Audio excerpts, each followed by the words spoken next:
चलिए, तो आज की जो हमारी ये क्लास है किंग जॉर्ज मेडिकल यूनिवर्सिटी की।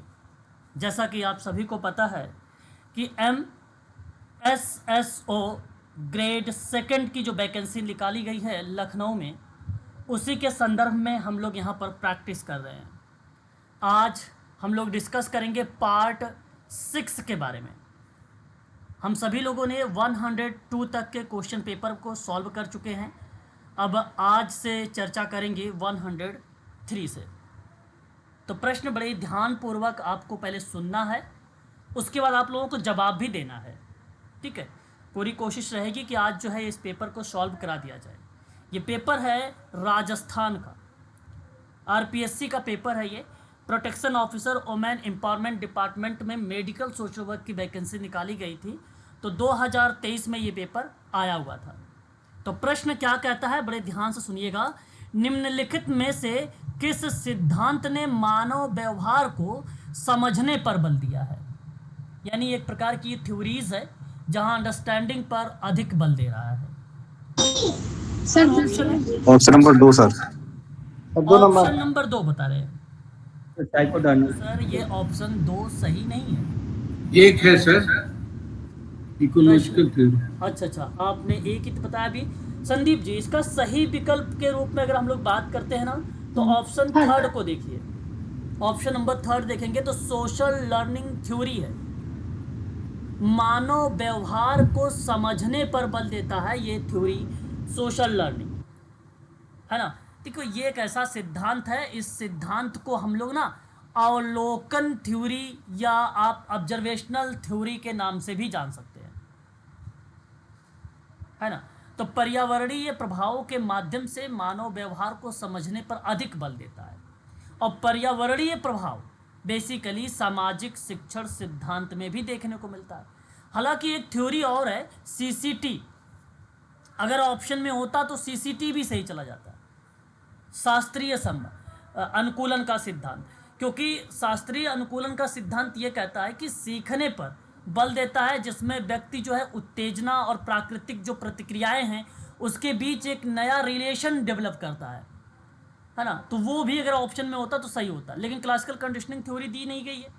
इसलिए अगर मैं आप सबसे कहता हूँ तो यहाँ विकल्प सोशल लर्निंग थ्योरी सही होगा। यदि ऑप्शन में कॉग्निटिव साइकोलॉजी लिखा होता, मतलब संज्ञानात्मक मनोविज्ञान लिखा होता, तो भी ऑप्शन में सही चला जाता। क्योंकि ये मानव व्यवहार को समझने पर ना एक तो CCT थ्योरी है, एक कॉग्निटिव साइकोलॉजी थ्योरी है, और एक आपका सोशल लर्निंग थ्योरी है। हालांकि एक बार सवाल पूछा गया कि मानव व्यवहार को समझने पर वो कौन सी थ्योरी है जो सबसे अधिक बल देती है, तो ये पेपर एक बार SG PGI में आया था। जो उन बच्चों ने PGI का पेपर दिया होगा उनको याद होगा। तो मानव व्यवहार को समझने पर बल देने में वहाँ पर विकल्प भी सामाजिक शिक्षण का सिद्धांत था, वही ऑप्शन सही था।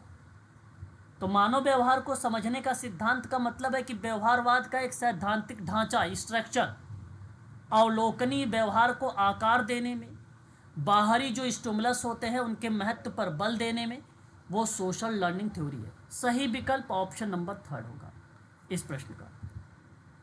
ठीक है, क्वेश्चन नंबर आगे देखेंगे।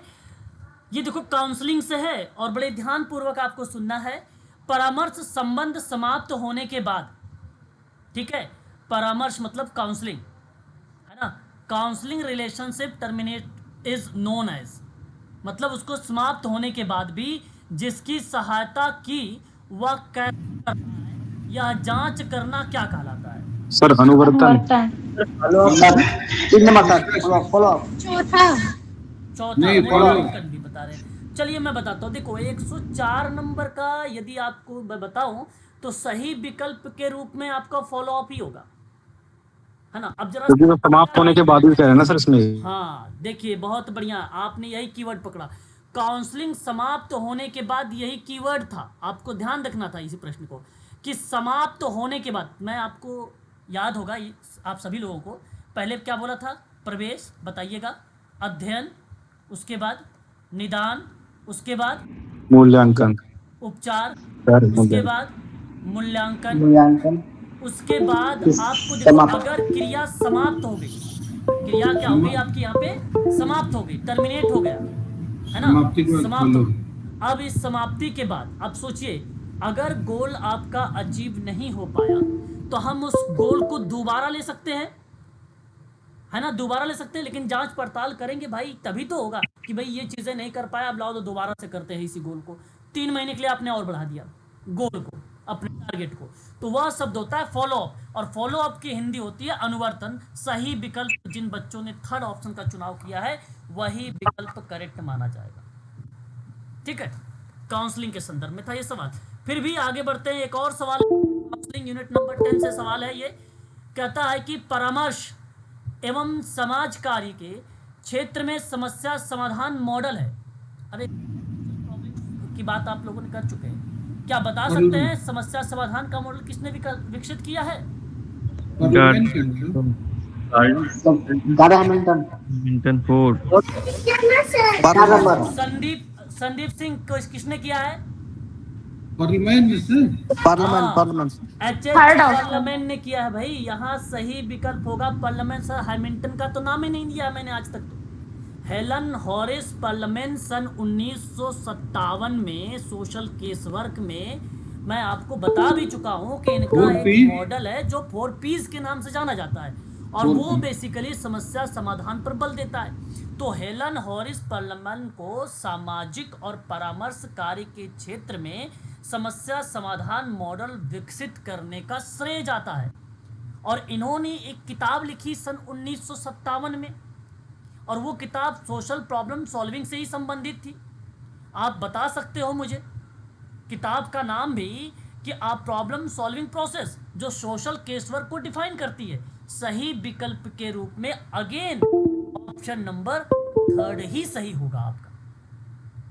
क्या आप सभी लोग मेरी इस बात से सहमत हैं? चलिए बहुत बढ़िया है, अच्छा लगा। क्वेश्चन नंबर 106 लेते हैं। निम्नलिखित में से किसने समाज कार्य के क्षेत्र में कार्यात्मक दृष्टिकोण को विकसित किया है या उसको विकास किया है? तो who among the following development function the field of social work? सही विकल्प क्या होना चाहिए? मैरी रिचमंड, जस्से ट्राउट या सेफ स्कूल? वन होगा सर, मेरी रिचमंड। चलिए यहाँ मेरी बात को बड़े ध्यान से सुनिएगा, थोड़ा सा मैं फैक्ट दे रहा हूँ, कुछ यूनिक चीजें भी बता रहा हूँ क्वेश्चन नंबर 106 में। प्लीज बड़े ध्यान सुनिएगा। इसका सही विकल्प होगा जस्टिस ड्राफ्ट। क्या सही विकल्प होगा? Justice draft. सुनिएगा मेरी बात को। मैंने आपसे सवाल ये कहा कि भाई निम्न में से समाज कार्य के क्षेत्र में सोशल वर्क के एरिया में कार्यात्मक दृष्टिकोण है, ये functional school in the field of social work है, इसको डेवलप करके या उसकी क्रिया में विकास में किसने बल दिया है? तो याद होगा आप लोगों को मैंने बताया है कार्यात्मक दृष्टिकोण का या कार्यात्मक अभिगम का जनक अगर किसी को कहा गया है तो वो नाम आता है ऑटो रैंक का। याद आ रहा है आप लोगों को? ऑटो रैंक का मैंने कहा है आप लोगों को जनक के रूप में। लेकिन मैं आपको एक चीज और बताया है कि आगे बढ़ाए थे जस्टिस ड्राफ्ट ने। बिल्कुल सही जवाब, इसको आगे बढ़ाए थे जस्टिस ड्राफ्ट ने। और सवाल यही था कि कार्यात्मक दृष्टिकोण का विकास किया, आगे किसने बढ़ाया, डेवलप किसने किया?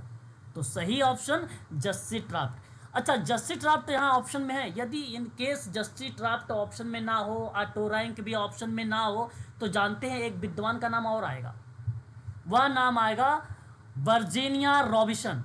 क्या नाम आएगा? Virginia Robison.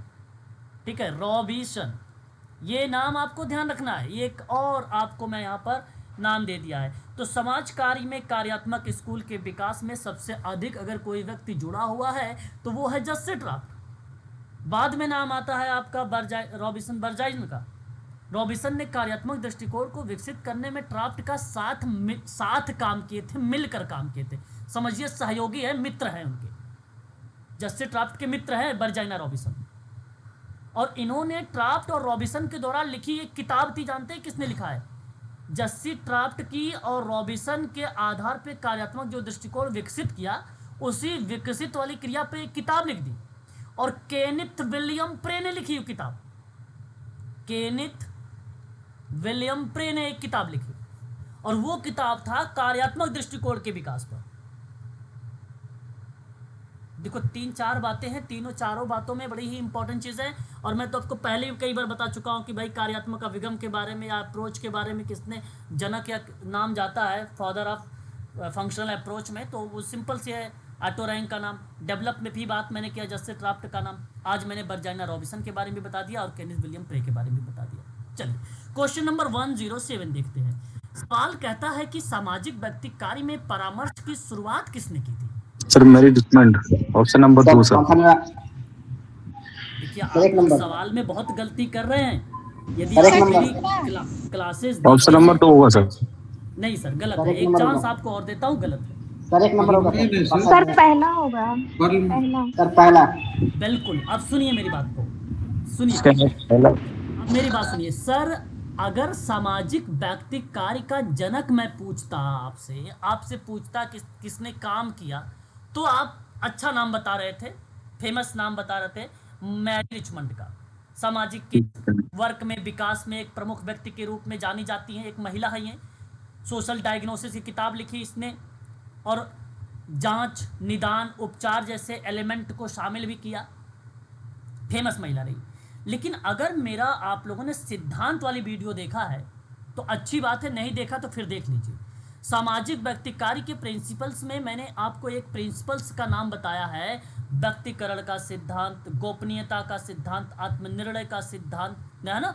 इस तरीके की मैंने आत्मनिर्णय, आत्मनिश्चयकरण का सिद्धांत, है ना, लगभग 7 सिद्धांत बताए हैं। और वो भी सातों के सातों सिद्धांत मैंने नाम बताया था आप लोगों को। एक और नाम आता है ना, क्या नाम था उसका, याद आया? किसी को याद आ रहा है? केसवर्क के सिद्धांत किसने बताए हैं? बिस्टिक ने, रॉबर्ट बिस्टिक ने। रॉबर्ट बिस्टिक को 7 सिद्धांत थे। लेकिन परामर्श की शुरुआत सोशल केस वर्क में किसने किया? काउंसलिंग शब्द किसने दिया है? काउंसलिंग शब्द किसने दिया है? Bertha Reginald. हाँ, बर्था रेनाल्ड। तो सही विकल्प ऑप्शन नंबर आपका ए करेक्ट होगा। अब यहाँ आप सामाजिक व्यक्ति कार्य में ही मत सोचिए कि परामर्श की शुरुआत। आप अगर आपसे सवाल ये पूछ ले कि सोशल वर्क में काउंसलिंग शब्द या परामर्श की शुरुआत किसने किया है, तब भी बर्था रेनाल्ड का ही नाम आप लोगों को बताना पड़ेगा। ये बड़ा इंपॉर्टेंट फैक्ट है भाई, आपको ये ध्यान में रखना होगा, है ना। अच्छा सवाल था, हम चाहेंगे कि इस सवाल के संदर्भ में आप बहुत सारी चीज़ें जो है याद भी रखें। निम्नलिखित में से किसने सेवार्थी केंद्रित चिकित्सा मतलब client central therapy, who among the following, आप यहाँ पे बता सकते हो कि क्लाइंट सेंट्रल थेरेपी किसके द्वारा दी गई है? Carl Rogers. Carl Rogers. 2 number sir. बिल्कुल सही जवाब। अगर आपने यहाँ पे क्वेश्चन नंबर 108 का अगर आप बता रहे हैं कार्ल रोजर्स का नाम, तो सही बता रहे हैं आप। मनोवैज्ञानिक हैं ये कार्ल रोजर्स, जो क्लाइंट सेंट्रल थ्योरी या थेरेपी या मॉडल के रूप में जाना जाता है, जिसे व्यक्ति केंद्रित चिकित्सा के रूप में भी जाना जाता है। ये इन्होंने जब कार्ल रोजर्स ने जब इसको विकसित किया तो कहा कि मनोचिकित्सा के लिए एक मानवतावादी दृष्टिकोण होना बहुत इंपॉर्टेंट है। तो मानवतावादी दृष्टिकोण बेसिकली इस थ्योरी में शामिल किया गया। और क्लाइंट सेंट्रल थेरेपी के जनक अगर किसी को कहा गया है, जनक है ना, तो भी आप कह सकते हो कार्ल रोजर्स का ही नाम जोड़ोगे। और कार्ल रोजर्स का एक मानना था इनका कि व्यक्ति स्वाभाविक रूप से विकास और आत्म साक्षात्कार के लिए सक्षम होता है और चिकित्सक की भूमिका क्लाइंट के लिए अपनी भावनाओं और क्षमताओं का पता लगाने के लिए सुरक्षित और सहायक वातावरण एक तैयार करता है।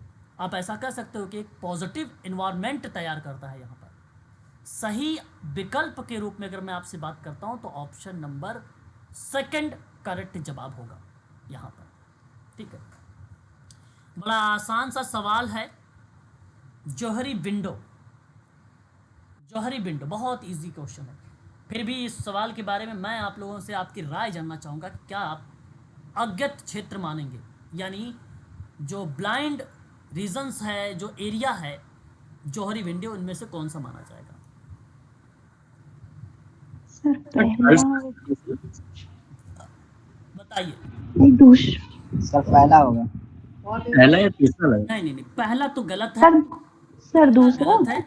अब तीसरा सर ऐसे तो आप मैं सारा बता दोगे फिर तो, ऐसे नहीं। जौहरी विंडो में अज्ञ जो क्षेत्र है सर, विकल्प नंबर 2 है। देख सकते हैं लेकिन हम उससे इससे बेखबर हैं, हम इससे बेखबर हैं। अब जरा इसके बारे में मैं थोड़ा सा आपको ना कुछ चीज़ें बताने का प्रयास करता हूँ, जरा समझना आप सभी लोग कि या क्या चीज़ें हैं या किन चीज़ों को रिलेट कराता है। देखिए समझिएगा, जौहरी विंडो एक अंधा क्षेत्र है, एक अंधा क्षेत्र है। अंधा क्षेत्र को अज्ञ क्षेत्र भी कहा जाता है, ब्लाइंड रीजन्स का एरिया भी माना जाता है। इसका मतलब ये होता है सर कि किसी व्यक्ति के उन पहलुओं को प्रतिनिधित्व करता है जो दूसरों को पता होता है लेकिन व्यक्ति खुद नहीं जानता। दूसरे को पता होता है ना, किसी व्यक्ति के उन पहलुओं का प्रतिनिधित्व करता है जो दूसरे को तो पता है लेकिन व्यक्ति खुद को नहीं मालूम है। रिप्रेजेंटेड आप कह सकते हो aspect of a person that are known by other but not by the person themselves. तो मेरा कहने का भाव यहां पर यह है कि दूसरे देख सकते हैं लेकिन हम इससे बेखबर हैं। हम इससे क्या हैं? बेखबर है। इस क्षेत्र में उनके व्यवहार, दृष्टिकोण, विशेषता के बारे में जानकारी होती है जो दूसरों को दिखाई तो देती है लेकिन व्यक्ति को उनकी जानकारी नहीं होती है। वही बेसिकली अंध या अज्ञ क्षेत्र कहा गया। दूसरे लोग आपके बारे में जानते हैं लेकिन आप स्वयं अपने बारे में नहीं जानते हैं। वो एरिया क्या कहलाता है? अंध क्षेत्र का नाम से जाना जाता है। इसी को जौहरी विंडो कहा गया है, जौहरी विंडो। और जौहरी विंडो कितने टाइप का होता है, कौन बताएगा? 2 टाइप। नो, 4 टाइप का होता है। अब सुनिएगा मेरी बात को बड़े ध्यानपूर्वक, मैं यहाँ पर आपको समझाऊंगा। एक टॉपिक है, समझो, ये इस टॉपिक को मैं यहाँ पे कवर करूँगा आपका। जौहरी विंडो, ठीक है, जौहरी विंडो। इसकी कंटेंट भी PDF भी मेरे पास है, मैं आपको अभी प्रोवाइड करा दूंगा, ठीक है। अब देखिए इस जौहरी विंडो के संदर्भ में अगर मैं आपसे बात करता हूँ तो कुल 4 एरिया आते हैं, है ना। इस जौहरी विंडो में अगर हम बात करते हैं तो कुल 4 एरिया आते हैं। एक तो ओपन एरिया आता है, ठीक है, ध्यान रखिएगा। एक कौन सा आता है? ब्लाइंड एरिया आता है, जो आपके पेपर में आया था। हो सकता है इस बार परीक्षा में आपसे ओपन एरिया आ जाए, है कि नहीं, कुछ भी हो सकता है भाई। एक होता है आपका हिडन एरिया, है कि नहीं। हिडन मतलब जानते हो ना, हिडन, छुपा हुआ। हाँ बिल्कुल, छिपा हुआ एक एरिया होता है, हिडन एरिया होता है। अच्छा, एक और एरिया होता है अननोन एरिया होता है। एक कौन सा होता है? अज्ञात सर। हाँ, अननोन कह लो या अज्ञात कह लो, ठीक है। अब सुनिएगा, इसको अपनी कॉपी पर अवश्य मेंशन करिएगा आप सभी लोग। अब देखिए, जो ये ओपन एरिया है, इस ओपन एरिया को हम लोग बोल सकते हैं खुला वाला क्षेत्र है। ये कौन सा क्षेत्र है? खुला क्षेत्र है। ये वो क्षेत्र है जहाँ किसी व्यक्ति के बारे में जानकारी उसे और अन्य लोगों को ज्ञात होती है। किसी व्यक्ति है, कोई व्यक्ति को ध्यान में रखिए, थर्ड पर्सन या क्लाइंट को ध्यान में रखिए, और आप ये सोचिए कि उसे जानकारी और अन्य लोगों की भी जानकारी है। मतलब उसको भी पता है, अदर पर्सन को भी पता है। ये विंडो का जो क्षेत्र है आत्म जागरूकता का है। ये क्षेत्र किसका है? बोलिए। आत्म जागरूकता का है, पारदर्शिता का है। पारदर्शिता का मतलब था ट्रांसपेरेंट, है ना। इस एरिया को डिफाइन करता है। लेकिन एक आता है ब्लाइंड एरिया, जिसको हम बोलते हैं अंध क्षेत्र। अभी भी हमने पढ़ा अज्ञ क्षेत्र। इस चतुर्थांश में व्यक्ति के बारे में यह जानकारी होती है कि जो अन्य लोगों को तो पता होता है लेकिन स्वयं व्यक्ति को नहीं मालूम, बेखबर है। या वह क्षेत्र है, वह एरिया है जिसको अंधा एरिया के नाम से जाना गया, जहां लोग कुछ व्यवहार विशेषता को देखते हैं जिनके बारे में व्यक्ति की जानकारी ही नहीं होती है।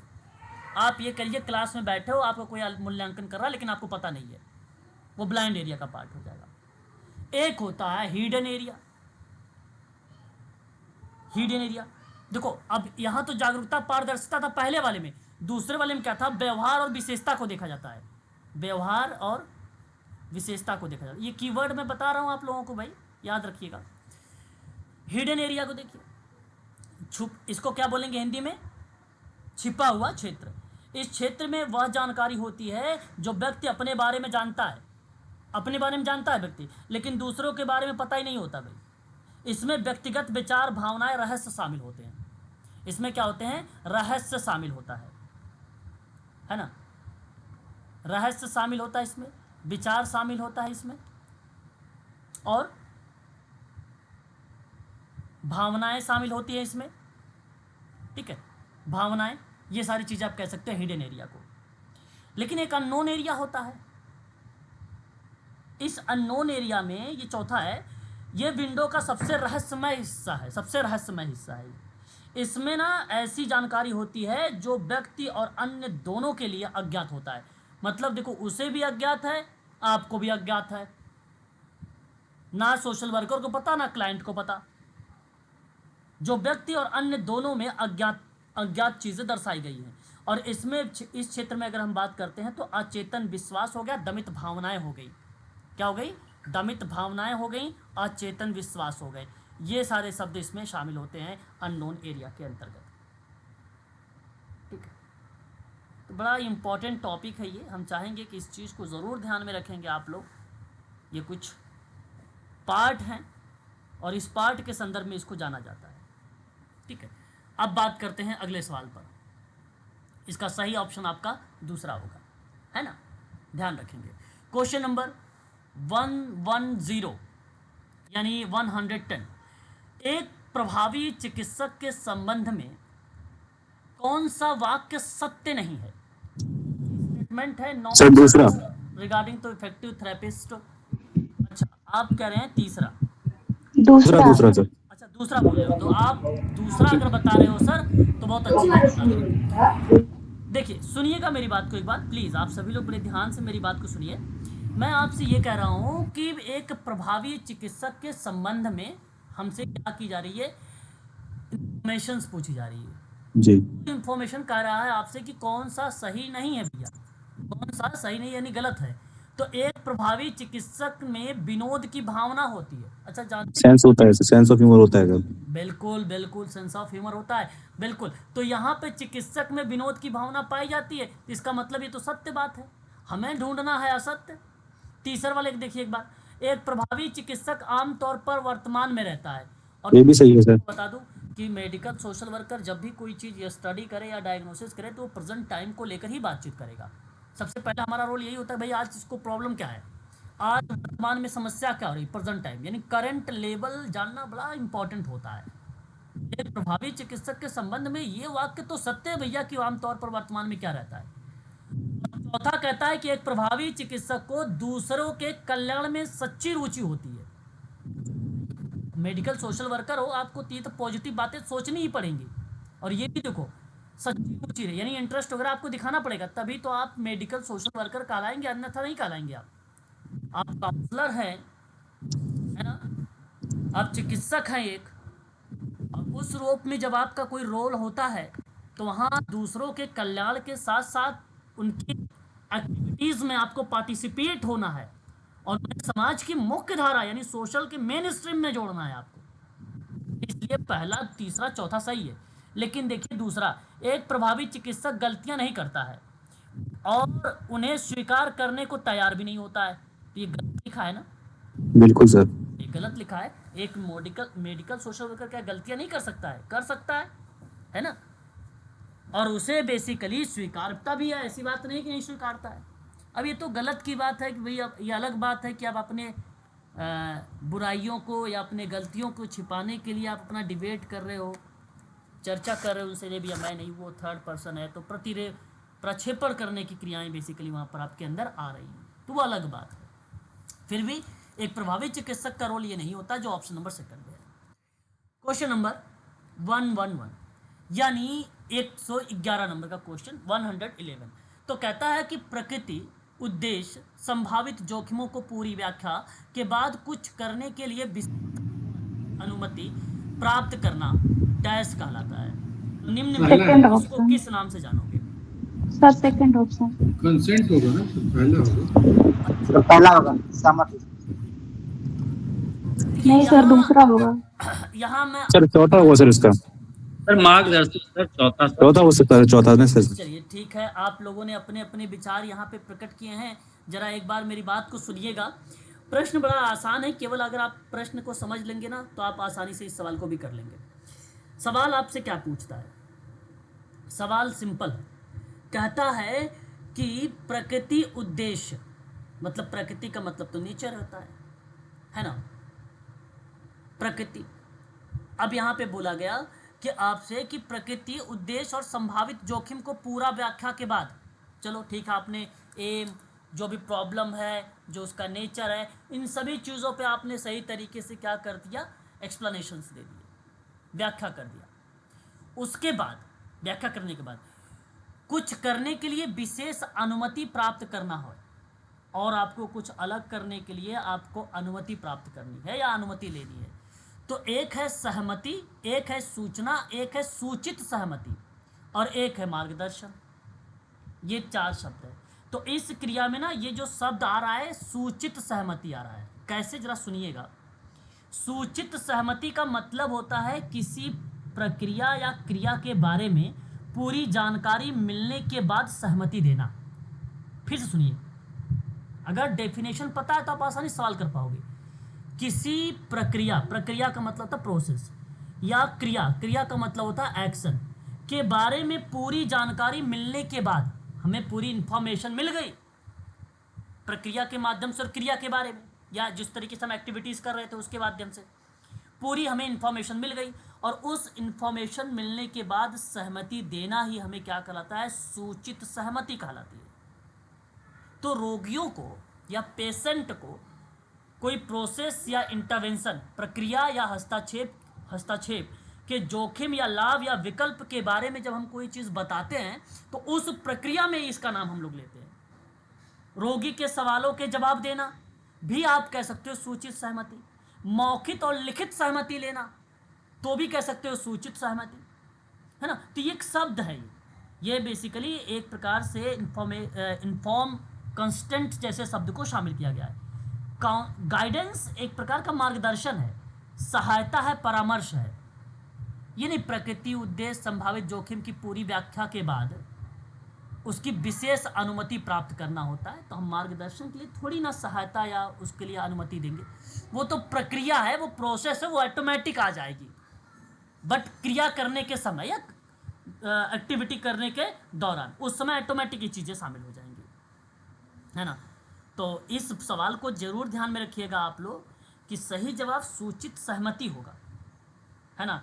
आप जिस प्रक्रिया का वर्णन कर रहे हैं, प्रक्रिया का मतलब समझ रहे हो ना, प्रोसेस, किसी समस्या का समाधान कर रहे हो तो उसको प्रोसेस बोला जाता है। तो जिस प्रक्रिया का वर्णन आप कर रहे हैं जिसमें किसी व्यक्ति को अनुमति देने से पहले किसी प्रक्रिया या क्रिया और उसके जोखिम सवालों के बारे में पूरा व्यापक विवरण प्राप्त कर रहे हैं, और उसके बाद एक विशेष अनुमति प्राप्त हो रही है, तो उस शब्द को हम लोग सूचित सहमति कहते हैं। सूचित सहमति कहते हैं।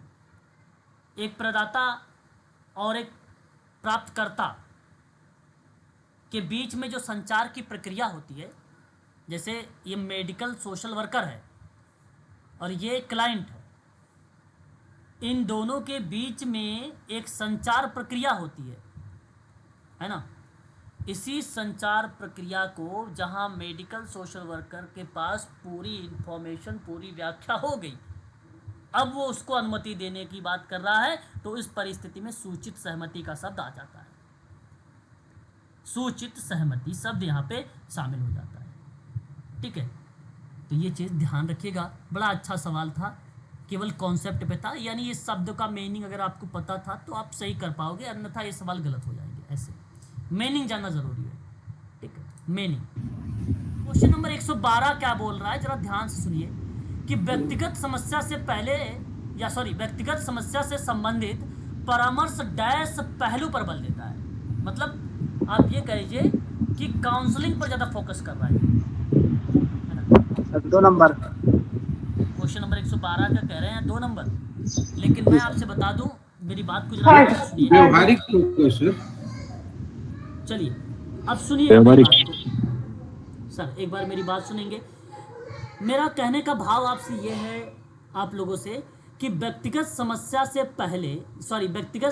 से संबंधित परामर्श डैश पहलू पर जोर देता है। व्यक्तिगत समस्या से संबंधित परामर्श भावनात्मक पहलू पर बल देता है। अब इस ऑप्शन में कहीं पर भावनात्मक लिखा ही नहीं है, इसलिए मैं आपको बता दूं, इस सवाल में सभी बच्चों को कॉमन अंक दिए गए थे। सभी बच्चों को कॉमन शब्द, इमोशनल, भावनाओं और संवेदनाओं पर ध्यान केंद्रित करता है ये क्वेश्चन। व्यक्तिगत समस्या से संबंधित परामर्श भावना और संवेदना पर बल देता है या उस पहलू पर जोर देता है ना। इस प्रश्न का यही विकल्प है। व्यक्तिगत परामर्श भावनात्मक क्षेत्र में गहराई से उतरकर व्यक्तियों को उसकी भावनाओं, विश्वास और व्यवहारों को समझने और उसके उन पर काम करने में उस पर मदद करता है ना। यानी अनुभवों का खोज करना, पहचान करना, ठीक है, इत्यादि जो भी एरियाज होते हैं उन एरियाओं को आइडेंटिफाई करना भी आप कह सकते हो भावनात्मक एरिया को रिलेट कराता है। अब इस सवाल में भावनात्मक कहीं नहीं लिखा हुआ है, इसलिए आप लिख लीजिए, आयोग ने खुद इस प्रश्न पर स्टार दिया है, सभी बच्चों को कॉमन नंबर दिया है। तो कुछ प्रश्न होते हैं जो परीक्षा में आ जाते हैं गलत, ठीक है, कॉम्पिटिटिव एग्जाम में खासकर, ये बताने की जरूरत नहीं, आप लोग जानते भी हैं इसके बारे में, है ना। क्वेश्चन नंबर 113 क्या कहता है, डैश चरण में चिकित्सक परामर्शग्राही, देखिए सवाल क्या कहता है कि डैश चरण में चिकित्सक परामर्शग्राही पक्षकार को बौद्धिक अंतर्दृष्टि से उनके स्वस्थ व्यवहार और व्यवहार के वास्तविक विकास और अभिव्यक्ति की ओर बढ़ने में मदद करता है। तो सही दृष्टिकोण क्या होना चाहिए इस प्रश्न के आधार पर? विकल्प बताएं एक बार, क्या ऑप्शन होना चाहिए? सर फॉलो पहला होगा सर, पहला होगा नैदानिक। ओके, मेरी बात सुनिए आप। इस प्रश्न का विकल्प आप लोगों ने, जिन बच्चों ने ऑप्शन नंबर सेकंड का चुनाव किया है ना, वो सही जवाब है, सेकंड। देखिए ये भी एक प्रकार से डेफिनेशन जैसे पार्ट है, समझना। सवाल सिंपल कहता है आप सभी लोगों से कि बताया गया आपसे कि चरण में चिकित्सक परामर्शग्राही है शब्द। परामर्शग्राही का मतलब जानते हैं क्या होता है? परामर्शग्राही, परामर्श देना मुख्य रूप से परामर्शदाता के साथ चर्चा के मदद के लिए निर्धारित की गई है। जो क्लाइंट की बात मैं कर रहा हूँ, सेवार्थी की जो बात कर रहा हूँ, वो है परामर्शग्राही। तो चरण में चिकित्सक परामर्शग्राही के पक्षकर को या पक्षकार को बौद्धिक अंतर्दृष्टि से उनके स्वस्थ व्यवहार और व्यवहार के वास्तविक विकास और अभिव्यक्ति की ओर बढ़ने में मदद कर रहा है। तो वो शब्द क्या होता है? उस शब्द को हम लोग बोलते हैं पुनः अभिविन्यास। यदि शिक्षक छात्रों के विषय में चयन करने पर मदद भी कर रहा है तो भी वो शब्द आ जाता है पुनः अभिविन्यास, रीओरिएंटेशन। अब ये क्या है इसको भी सुनिए। देखिए, हेलो, मेरी आवाज क्लियर है? बताइए। जी सर। हाँ, अब सुनिए मेरी बात। जहां शब्द लिखा है रीओरिएंटेशन, रीओरिएंटेशन मतलब होता है पुनः अभिमुखीकरण या पुनः अभिविन्यास।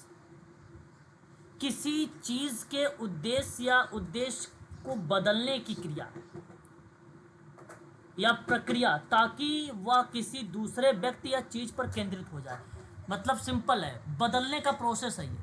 तो ये तो यहाँ तो कुछ बात थी नहीं कि चिकित्सक जो है सेवार्थी पक्षकार को बौद्धिक अंतर्दृष्टि से उसके स्वस्थ व्यवहार और व्यवहार के वास्तविक विकास की ओर क्या कर रहा है?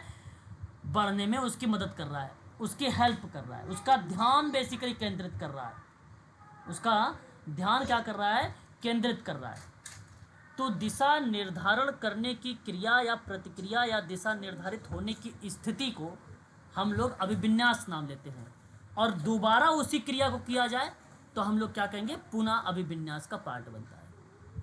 है ना। पुनः अभिविन्यास हुआ कैसे, तो देखिए यहाँ पर स्वस्थ व्यवहार हो गया, व्यवहार के वास्तविक विकास हो गए, और अभिव्यक्ति मतलब एक्सप्रेशन, मतलब हम कोई बात एक्सप्रेस कर रहे हैं तो उसे एक्सप्रेस की ओर बढ़ने के लिए कि अपने विचारों को रख सके, सेवार्थी रख सके। यहाँ सेवार्थी की बात है, सामाजिक कार्यकर्ता की बात अगर होती इस सवाल में ना, कि कार्यकर्ता उसकी मदद करने में बल दे रहा है, खासकर उसको फोकस करने की परिप्रेक्ष्य में, जहाँ परामर्शग्राही के बजाय परामर्शदाता लिखा होता तो नैदानिक पाठ बन जाता, वो कार्य करता है तो नैदानिक पाठ बन जाता, वहाँ पे वहाँ नैदानिक पाठ बनता, यहाँ नहीं बनेगा। और एक ऑप्शन नंबर 3 है, वो है विवेचना। विवेचना का हम लोग बोलते हैं इंटरप्रिटेशंस, मतलब आप ये कह लीजिए व्याख्या, किसी बात की व्याख्या या उसकी बोध कराना या उसका अंडरस्टैंड कराना या समझ कराना, उस चीज़ के बारे में बताता है। कोई समस्या होती, उस समस्या की पूरी व्याख्या कर देता है। यहाँ तो व्यवहार की वास्तविक विकास की बात हो रही है, अभिव्यक्ति की ओर बढ़ने की बात हो रही है, स्वस्थ व्यवहार की बात हो रही है। स्वस्थ व्यवहार में या व्यवहार के वास्तविक विकास में एक गोल लेता, उस गोल की व्याख्या कर देता, तो आप कहते भाई विवेचना हो रही है, तो वहाँ पर व्याख्या शब्द लगाते आप। और फॉलो अप तो आप जानते ही हो, किसी समस्या को आप बताते कि ये समस्या थी, वो समस्या ठीक नहीं हुई, दोबारा उसके साथ मेडिकल सोशल वर्कर ने क्या किया, अगेन उस कार्य या उस समस्या के साथ अपना प्रस्तुतिकरण किया या अपना कार्य दोबारा से उसने स्टार्ट किया, शॉर्ट टर्म गोल बना के या लॉन्ग टर्म गोल बना के, दोनों में से कोई सा भी हो सकता था, तो उस प्रक्रिया में फॉलो अप का पार्ट बन जाता। ठीक है, तो हालांकि इस सवाल का विकल्प जो होगा ऑप्शन नंबर 2 होगा, रीओरिएंटेशन होगा, पुनः अभिविन्यास होगा।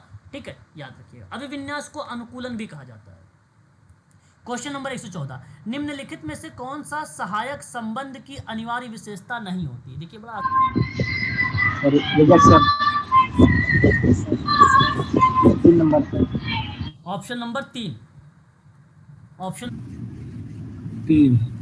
हाँ, तो यहाँ यदि मैं आपसे कह रहा हूँ इस सवाल में कि कौन सा सहायक संबंध की अनिवार्य विशेषता नहीं है, तो देखो भरोसा विशेषता हो गया, सौहार्द सहानुभूति ये पॉजिटिव शब्द हैं, लेकिन अस्वीकृति तो विशेषता का पार्ट ही नहीं बनेगा, इसलिए आप आसानी से इसको यहाँ पे जवाब दे सकते हो। ठीक है, तो क्लाइंट की समस्या के लिए सलाह या समाधान या संसाधन इत्यादि चीज़ें प्रदान किया जाता है या प्रोवाइड कराया जाता है, तो ये पॉजिटिव शब्द होता है या सहायक संबंध बन जाता है वहाँ पे। आप किसी को अगर जब मान लिया रिजेक्ट कर देते हो या आप उसे स्वीकार ही नहीं करते हो, तो संबंध कैसा, तो फिर संबंध बनेगा ही नहीं, है ना। तो स्वीकृति होता तो संबंध बनता, अस्वीकृति संबंध नहीं बन रहा है। ठीक है, तो सही विकल्प 3 होगा। क्वेश्चन नंबर 115, वाक्यांश जैसे मेरी राय में मुझे लगता है यह वही है जो आपको करना चाहिए, परामर्शदाता को डैश बनाता है। Sir 1 number sir, 1 number.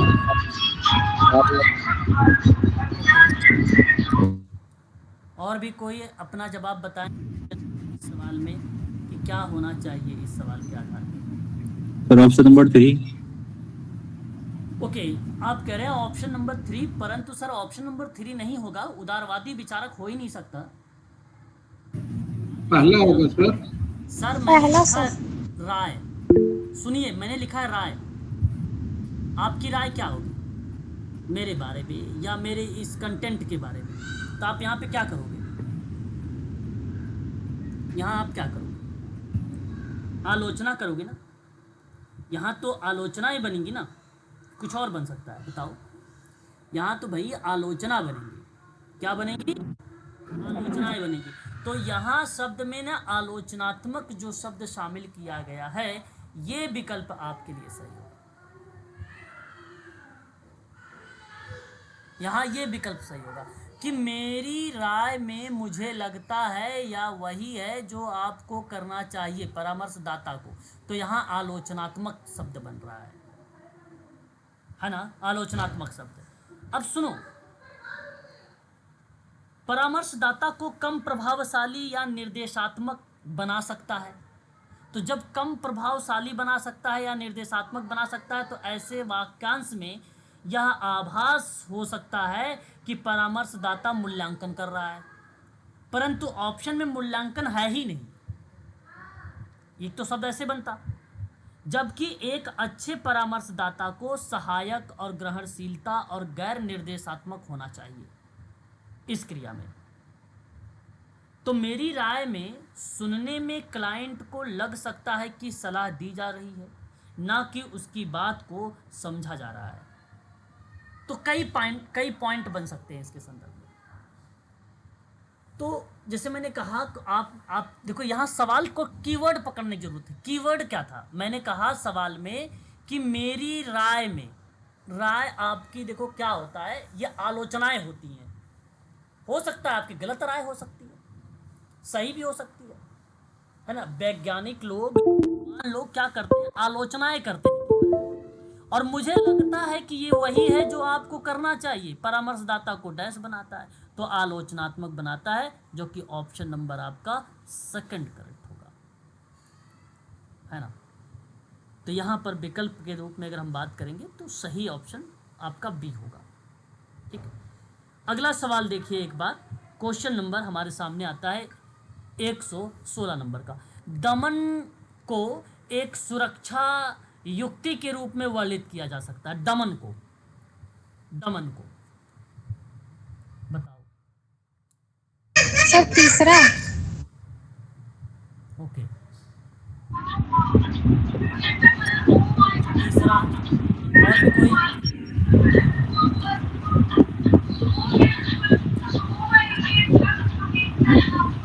Sir पहला तो नहीं होगा, डिफरेंस नॉट एक्सपेक्टिंग रियलिटी। यहाँ सवाल आप समझे नहीं। सर ऑप्शन नंबर 2 सही हो सकता है क्या? हाँ, ऑप्शन नंबर 2 सही हो सकता है। देखिए क्या बोल रहा है, दफन कर देना लिखा हुआ। हाँ, दमन को एक सुरक्षा युक्ति के रूप में वर्णित कर रहा है। तो इसका मतलब है कि कष्टदायक भावनाओं को दफन कर रहा है। अवांछनीय विचार या आवेग को अवचेतन के रूप में अवरुद्ध करना। समझ रहे हैं? अवांछनीय विचार का मतलब होता है नेगेटिव विचार, और आवेग को अवचेतन के रूप में या अवरुद्ध कर रहा है। ये एक रक्षा तंत्र है। आपने सिगमंड फ्रायड का रक्षा तंत्र सुना भी है, पढ़ा भी है। किसी ऐसे व्यक्ति में मौजूद हो सकता है जिसे किसी दर्दनाक घटना को कोई याद नहीं है, भले ही वो घटना के बारे में सचेत रहा हो या सचेत थे उस क्रिया में। तो कष्टदायक भावनाओं को दफन कर देना दमन का एक सुरक्षा युक्ति के रूप में वर्णित किया जा सकता है, और ये पार्ट आपका सही होगा। वास्तविकता को स्वीकार नहीं करना, ये देखो ये कोई पॉजिटिव शब्द नहीं है कि अगर आप कहो कि वास्तविकता को हम स्वीकार ही ना करें, नॉट एक्सेप्टिंग रियलिटी, है ना। इसका मतलब सिंपल होता है, वास्तविकता को स्वीकार ना करना, जिसे अक्सर इनकार के रूप में संदर्भित किया जाता है, जिसे डिनाइल कहते हैं। हम लोग डिनाइल कहते हैं, तो इनकार के रूप में इसको स्वीकार कर लेते हैं। तो मनोवैज्ञानिक रक्षा तंत्र ये भी है एक प्रकार से, जहाँ व्यक्ति अप्रिय या परेशान करने वाले तथ्यों को स्वीकार करके या उन पर विश्वास करने से इनकार करता हो, भले ही वस्तुनिष्ठ रूप से वो सही हो। आप उसको सही मानने के तैयार नहीं हो, अस्वीकार ही करो, वो थोड़ी ना दमन हो सकता है। सवाल तो सिंपल था कि वास्तविकता को स्वीकार नहीं करना, तो क्या दमन की एक रक्षा युक्ति के रूप में बन सकता है? नहीं भाई, जिसको स्वीकार करना है, जो कि आप उसको जबरदस्ती नहीं स्वीकार कर रहे हो, है ना, एक चीज़ वो है, तो वो दर्शाता है वास्तविकता को स्वीकार ना करना। एक भावनात्मक प्रतिक्रिया का निर्माण करना, यानी आपके सामने तीसरा पार्ट है ना, फॉर्मिंग एंड इमोशनल रिएक्शंस आप कह सकते हैं। यहाँ ना शारीरिक, व्यवहारिक, व्यक्तिपरक जो कंपोनेंट होते हैं, जो घटक होते हैं, उन घटकों की एक जटिल परस्पर क्रिया को शामिल करता है ये, है ना, जो बाहरी उत्तेजना और ईगो या आत्मसम्मान जैसी आंतरिक क्रियाओं या प्रतिक्रियाओं दोनों को प्रभावित कर देती है। तो उस परिस्थिति में ये शब्द हमें देखने को मिलता है। ये भावनात्मक प्रतिक्रिया को प्रभावित करने वाले जो भी एलिमेंट्स होते हैं उसको दर्शाता है ये। पुनः बच्चे की तरह व्यवहार करना, ये तो दमन का पार्ट तो बिल्कुल नहीं हो सकता, है ना, कि भाई बच्चों जैसा व्यवहार करना, ये तो एक प्रकार से बचपन के पैटर्न में वापस आना होता है। इसको हम लोग एक शब्द में क्या बोलेंगे? प्रतिगमन। अगर क्वेश्चन में लिखा होता प्रतिगमन, अगर क्वेश्चन में दमन की बजाय प्रतिगमन लिखा होता तब ये ऑप्शन सही जाता, 4 वाला विकल्प। ठीक है, तो मतलब बचपन के पैटर्न में वापस आना, जिसे आयु प्रतिमान के रूप में माना जाता है। एक मनोवैज्ञानिक घटनाएं हैं बेसिकली, ये साइकोलॉजिकल एक प्रकार का घटनाएं हैं ये, है ना। चलिए क्वेश्चन नंबर 117 देखेंगे, 117 नंबर का सवाल कि निम्नलिखित में से किसने तर्कसंगत भावनात्मक व्यवहार चिकित्सा दी है? सर ऑप्शन नंबर एक। Which one of the following have been given sir to Albert for सैलिस, एक emotive number sir. behavior therapy? एक नंबर सर। ओके, 117 नंबर का सही जवाब हो जाएगा अल्बर्ट एलिस का नाम। अच्छा, यहाँ तो आपने सही जवाब दिया भाई। इस प्रश्न के आधार पे यहाँ जो आपका जवाब आया है वो अल्बर्ट एलिस का नाम आया, तो सही जवाब आया है। अल्बर्ट एलिस ने REBT दिया है, REBT दिया है। R का मतलब हो जाता है रेशनल, E का मतलब हो जाता है इमोटिव, और B का मतलब होता है बिहेवियर, और T का मतलब होता है थेरेपी। तो इसको शुद्ध हिंदी में बोला था तर्क संगत भावनात्मक व्यवहार थेरेपी या चिकित्सा। जानते हैं सन 1950 में आया था। पारंपरिक मनोचिकित्सा के विकल्प के रूप में देखा जाता है। एक स्वस्थ विचार और व्यवहार को बढ़ावा देता है ये REBT, है ना। अल्बर्ट एलिस का नाम आता है, तो इस पे अल्बर्ट एलिस ही सही विकल्प के रूप में होंगे। जो विकल्प नंबर दूसरा है अब्राहम मैस्लो है। आपने नाम सुना होगा आवश्यकता का पदानुक्रम सिद्धांत, इसको इंग्लिश में हायरार्की थ्योरी बोला जाता है या मोटिवेशनल थ्योरी बोला जाता है। तो अब्राहम मैस्लो का होता है एक पिरामिड के रूप में, इन्होंने 5 अवस्था के बारे में चर्चा किया था इस तरीके से। जीन पियाजे का नाम भी आप लोगों ने सुना होगा, संज्ञानात्मक थेरेपी में इनका नाम देखने को बहुत मिला है ना, जीन पियाजे का। और मैंने आपको पढ़ाया भी है इसके बारे में, है ना। इसकी जो 4 और 5 अवस्थाएं हैं उन अवस्थाओं के बारे में भी आपको जीन पियाजे के बारे में बता दो। संज्ञानात्मक व्यवहार का जो सिद्धांत देता है वो बेसिकली जीन पियाजे का नाम आता है। पॉल एकमान का नाम एक आता है। पॉल एकमान एक अमेरिकन साइकोलॉजिस्ट हैं, साथ ही साथ एक प्रोफेसर भी हैं, बहुत ही फेमस विद्वान माने जाते हैं ये। और इन्होंने भावनाओं और चेहरे के भावों के उनके संबंध का अध्ययन किया था। मतलब जो फिजिकली मूवमेंट होता है, जैसे कोई व्यक्ति दुखी है तो उसके चेहरों से हम पता चल जाता है हम लोगों को, अगर कोई व्यक्ति खुश है तो उसके चेहरे से भी हमें पता चल जाता है। इस तरीके का जो कॉन्सेप्ट आता है फिजिकली मूवमेंट वाला, वो पॉल एकमैन के द्वारा दिया गया था। ठीक है, तो अमेरिकी मनोवैज्ञानिक हैं ये, कैलिफोर्निया विश्वविद्यालय में ये एक प्रकार से इन्होंने रिसर्च भी किया था, वहीं पर ये प्रोफेसर भी रहे हैं।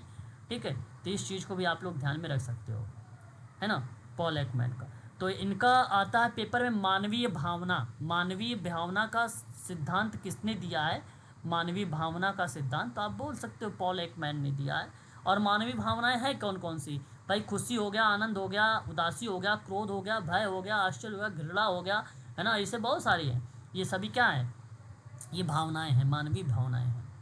क्वेश्चन नंबर 118 कहता है कि परामर्श में मनोगत्यात्मक, है ना, मनोगत्यात्मक एक उपागम है, उस उपागम का मूल अंतर्निहित दर्शन कौन सा है? इन 4 ऑप्शन में आपको बताना है,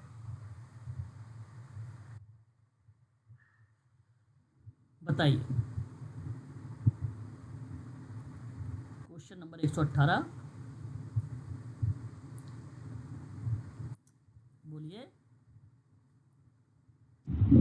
सर दो नंबर सर। बिल्कुल 2 नंबर होना चाहिए। परामर्श में मनोगत्यात्मक उपागम की बात हो रही है और यहाँ अगर आपने 2 दिया है तो सही दिया है। तो मनोविश्लेषणात्मक परामर्श का अंतर्निहित एक प्रकार का दर्शन है ना। मनोविश्लेषणात्मक साइकोडायनेमिक अप्रोच किसने दिया है? सिगमंड फ्रायड ने दिया है। मैंने कल की क्लास में भी बताया था, इसी पेपर में सवाल भी आया हुआ था। और यहाँ विचार, भावना, व्यवहार और अचेतन प्रक्रिया के प्रभाव पर बल दिया जाता है। यह पता लगाया जाता है कि पिछले अनुभव और विशेष रूप से बचपन के अनुभव वर्तमान कार्यप्रणाली और मानसिक स्वास्थ्य को कैसा आकार दिया जाए, उसके संदर्भ में ये बातें यहाँ पर की जाती है।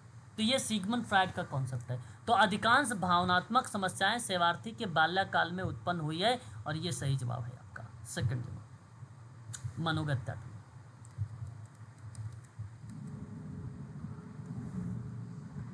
क्वेश्चन नंबर 119 परामर्श अपेक्षाकृत एक नवीन गतिविधि है ना, एक नवीन एक्टिविटी है, काउंसलिंग शब्द है ये, जिसका 21वीं शताब्दी में ही सतत विकास जारी है। परामर्श परिणाम स्वरूप 400 से अधिक उपागमों की परामर्श और क्षेत्र में पहचान भी की गई है कि 3 सैद्धांतिक समूह भी आते हैं। और ये सैद्धांतिक उपागम कौन कौन से शामिल किए गए हैं जो 21वीं शताब्दी के सतत विकास में जारी हैं परामर्श अपेक्षाकृत एक नवीन गतिविधि के संदर्भ में, बताइए।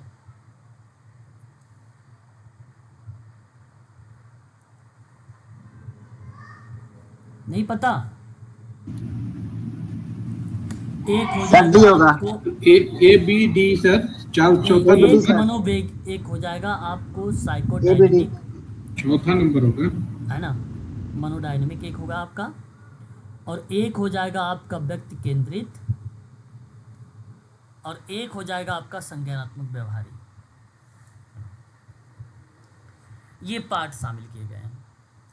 देखो, मनोवेग, साइकोडायनेमिक्स मनोविज्ञान के रूप में जाना जाता है। मानव व्यवहार और मानसिक प्रक्रिया को समझने के लिए एक व्यापक दृष्टिकोण है। इसकी शुरुआत 21वीं शताब्दी के दौरान में अनुभवों और आंतरिक संघर्षों की भूमिका पर बल देता है। अनुभव और आंतरिक संघर्ष पर, उस पर बल देता है ये मनोवेगी या साइकोडायनेमिक, है ना। और एक आता है पर्सन क्लाइंट अप्रोच, यानी व्यक्ति केंद्रित दृष्टिकोण। व्यक्ति की ज़रूरतों, प्राथमिकताओं और दृष्टिकोणों को प्राथमिकता देता है, सम्मान और समझ को बढ़ावा देता है, अंडरस्टैंड वगैरह को, तो वो व्यक्ति केंद्रित जैसे क्रियाओं पर बल देता है। एक होता है कॉग्निटिव बिहेवियर थेरेपी, CBT का नाम आपने सुना भी है। एक प्रकार की मनोचिकित्सा है, टॉकिंग थेरेपी है, जो व्यक्तियों को उनके विचार पैटर्न और व्यवहार को बदलकर मानसिक स्वास्थ्य स्थिति में और भावनात्मक चिंताओं का मैनेजमेंट करने में एक प्रकार से उसकी हेल्प करता है। तो जहाँ ACD होगा वो विकल्प सही होगा, और ACD देखिए ऑप्शन नंबर 3 वाले में आपको आसानी से ईजिली आपको मिल जाएगा, है ना। तो ये बातें आपको ध्यान में रखना है। क्वेश्चन नंबर 120, 120 नंबर का सवाल जरा बताना चाहेंगे। 120 नंबर का सवाल क्या होना चाहिए यहाँ पर?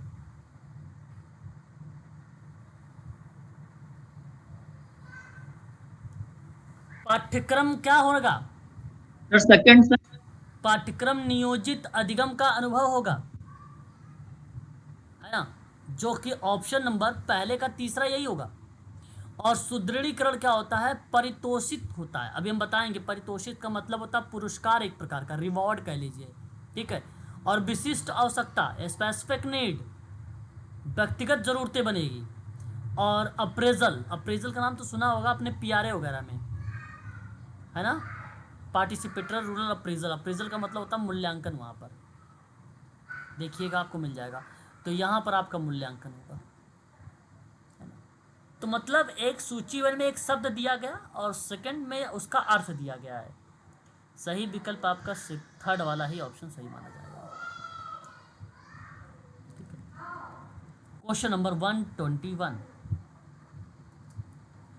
क्या बोल रहा है? स्वीकृति में बाधा, बाधक है स्वीकृति में। बताइए जरा कौन कौन से शब्द बाधक लिखे हैं इसमें, बताइए सोच समझ के। बाधक लिखे हुए हैं सर, बताइए।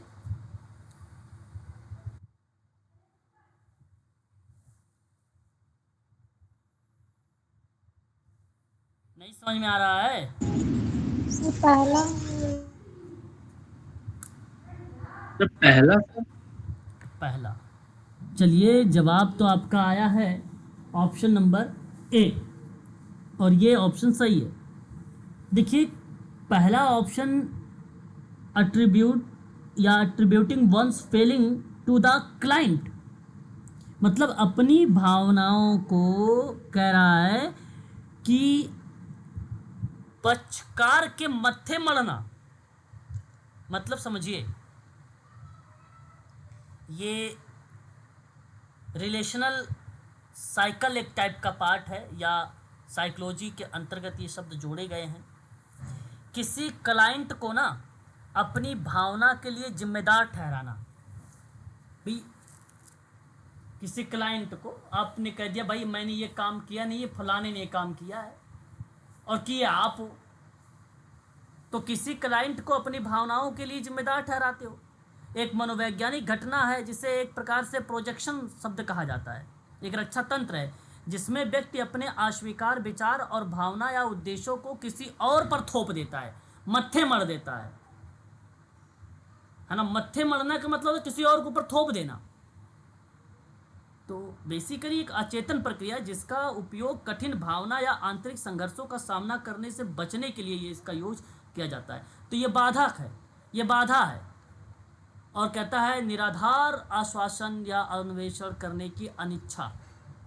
निच्छा, इच्छा की बात नहीं, अनिच्छा शब्द यहाँ पे जोड़ा गया है, मतलब निगेटिव शब्द है ये, है।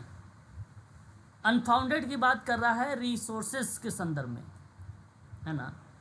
तो मेरा कहने का मतलब है कि किसी को दिलासा देने या शांत करने के लिए कहे गए कथन होते हैं, लेकिन वे सत्य या वास्तविकता पर आधारित नहीं होते हैं। मुझे आपको शांत करना तो मैंने कोई झूठी बात आपको बता दिया, मुझे आपको खुश करना है तो कोई अलग से मैंने खोज करके आपको समझा दिया। तो ये क्या होता है, वास्तविकता पर बट आधारित नहीं होती भाई। जाहिर सी बात है, कंटेंट बेसिकली वहाँ पर एरर हो सकते हैं, डेटा एरर हो सकता है। खोज तो आपने किया, लेकिन वहाँ पे निराधार आश्वासन का पार्ट बन जाता है और वो नेगेटिव शब्द है। तो ये भी एक प्रकार से क्या हो जाता है, स्वीकृति में बाधक है। लेकिन लोकतांत्रिक सिद्धांतों का विश्वास पॉजिटिव शब्द है। गैर आलोचनात्मक अभिवृत्ति को विकसित करना, ये भी पॉजिटिव शब्द है स्वीकृति के संदर्भ में। तो केवल यहाँ पर पहला ऑप्शन सही जाएगा, ए और बी, ए और B. Question number 122, time out बच्चों के परेशान करने वाले व्यवहार से निपटने के लिए अक्सर इस्तेमाल की जाने वाली तकनीकों में से एक है। तो टाइम आउट होता क्या है,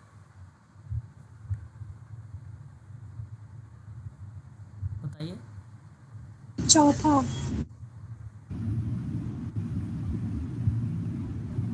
ओके, चौथा आप बता रहे हैं। 4 नंबर सर। हाँ, एक अनैच्छिक व्यवहार के उन्मूलन के लिए बच्चे को एक नए वातावरण में स्थान दिया जाता है जहाँ थोड़ी उत्तेजना होती है। टाइम आउट, है ना। अच्छा सवाल था ये। इसका आशय जानते हैं क्या है?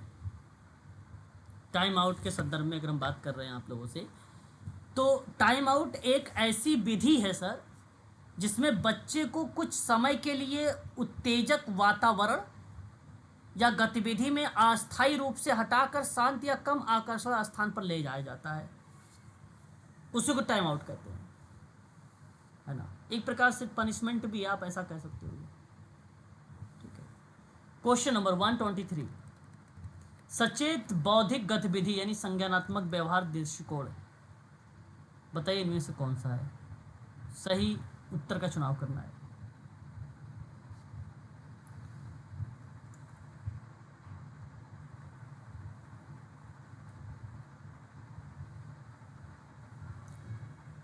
है ना, सचेत बौद्धिक गतिविधियां यानी संज्ञानात्मक व्यवहार दृष्टिकोण कौन सा है? चलिए ध्यान से देखिए। Sir 2 number.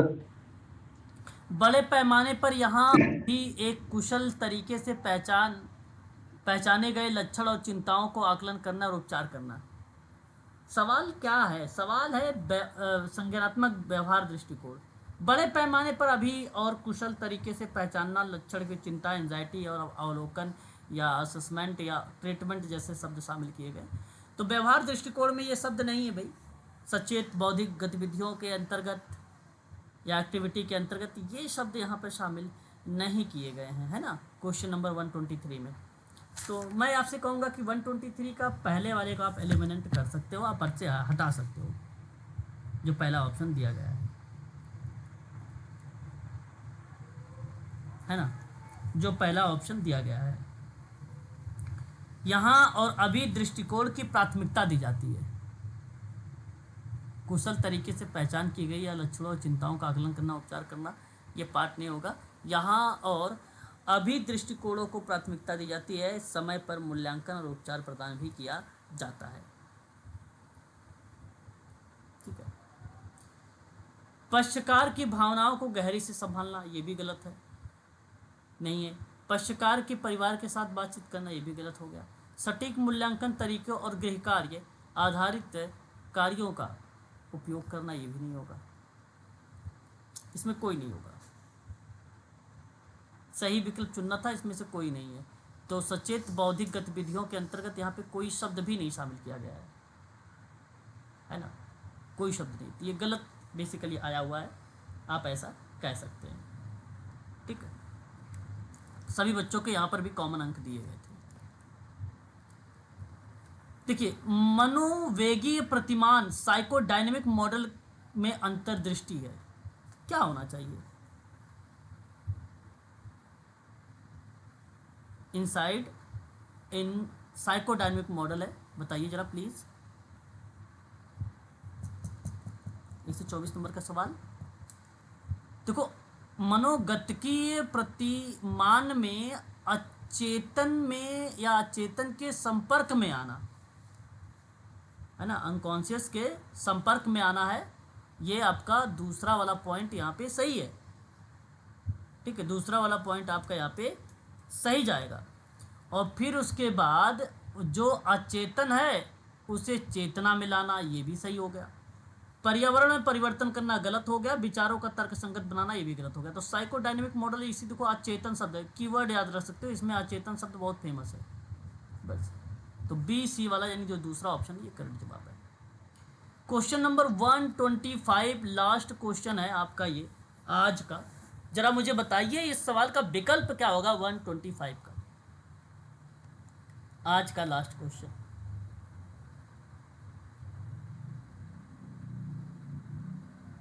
तीसरा सर। तीसरा तीसरा आप होगा बता रहे सर। हैं हाँ, पूर्व। विकार। देखिए, पूर्व रुग्ण व्यक्तित्व का मतलब होता है सर यहाँ पे बीमारी शुरू होने से पहले। मोर्बिडिटी कहा जाता है इसको। प्री जो है मोर्बिडिटी कहा जाता है। प्री इसका- मॉर्बिड पर्सनैलिटी। हाँ, मोर्बिड का नाम दे सकते हो। तो ये प्री मोर्बिड व्यक्तित्व एक पहले से मौजूद जो व्यक्तित्व होता है ना, वो विकार होता है, विशेष रूप से एक प्रकार का ये विकार है सर। मैं आपको एक लाइन में बताता हूँ, यह किसी मानसिक बीमारी या अन्य महत्वपूर्ण जीवन घटना के रूप में ये शुरू होता है और उस घटना के शुरू होने से पहले व्यक्ति की व्यक्तित्व विशेषता और कार्यप्रणाली को संदर्भित करता है ना। तो एक प्रकार से पर्सनालिटी डिसऑर्डर का पार्ट है। अब देखो, केस हिस्ट्री में बहुत इंपॉर्टेंट होता है। तो आप यहाँ पर मैं आपसे कहूँगा ना, जो ऑप्शन नंबर 4 है इसको देखो। विकार की शुरुआत से पहले, विकार की शुरुआत से पहले व्यक्तित्व रुग्णता नहीं, व्यक्तित्व लक्षण, व्यक्तित्व रुग्णता नहीं, व्यक्तित्व लक्षण, इसलिए आपका 4 सही है। सिर में गंभीर चोट लगने के कारण मानसिक व्यक्तित्व विकार, ये तो नहीं होगा।